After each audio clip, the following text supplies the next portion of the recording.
So, welcome to the part 2 or episode 2 from our series Difference Between Street Fighting and Sport Fighting. So, in the first series, we talked about how a street fight starts in comparison to a sport fight.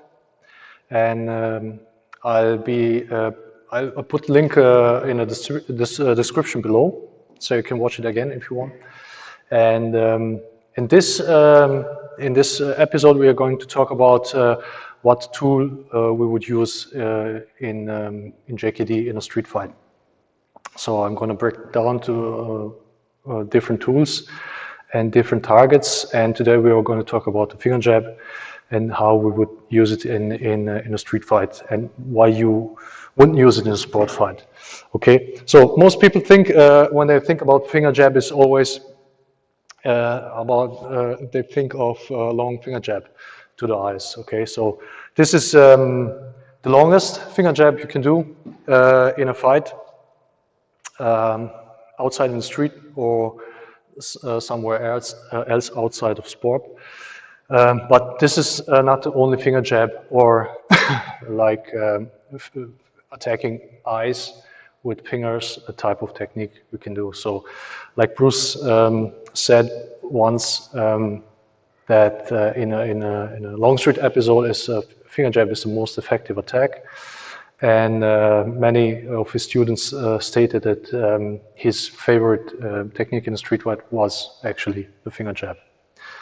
So, okay, when the start fights, so when you're in the start, for example, when the opponent is coming in, you can use a finger jab as intercepting. Okay, this is the most logical and the first thing you would do when you're going to the target, like the eyes. Okay, so now we are talking really for eyes as a target, and you would logically use something small that you have, and that would be your fingers. Okay, so but you can use finger jab actually in any distance. So, for example, just to illustrate this, if this is a long technique and the opponent is closer, the opponent is closer, you could use the finger jab like this. And if he's going down, you can use the finger jab like this. And if you're angled off, if you're angled off, you could actually use a finger jab like a hook. And if he's down, you could use actually a finger jab as a shovel. Okay, like a shovel going like here. And if he's closer, you could use your finger jab like this, or your fingers, or like a grappling technique to the eyes. So you're grabbing into the eyes from here. You can put the other hand and here. And if it's here, you could also do this here and grab here and go here to the eyes, and then you could turn his head. Okay, so there are really many possibilities how to use fingers into the eyes, because a finger jab or finger as attacking tool is very versatile. So you can use it from any angle and almost from any distance. Even from beside, if he's holding you, okay, you could use your fingers here.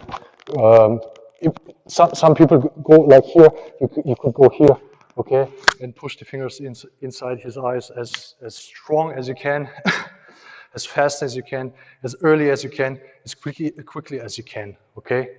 So this is how you would do a finger attack or finger jab in JKD in a real fight, in a non-sport fight. So obviously you cannot do this in sport fighting, because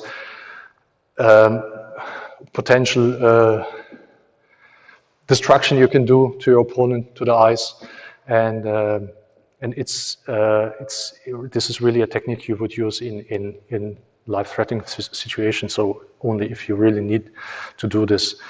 Sometimes people ask me, when would you use finger jab in JKD? And I would say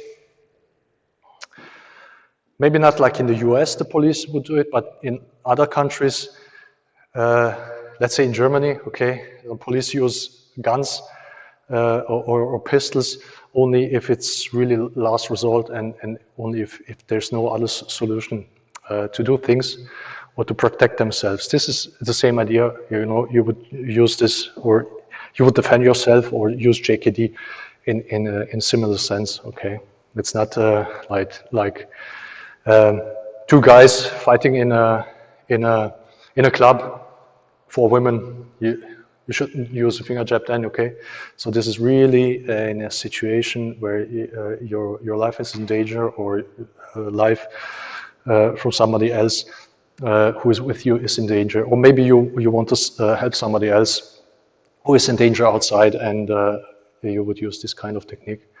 Okay, so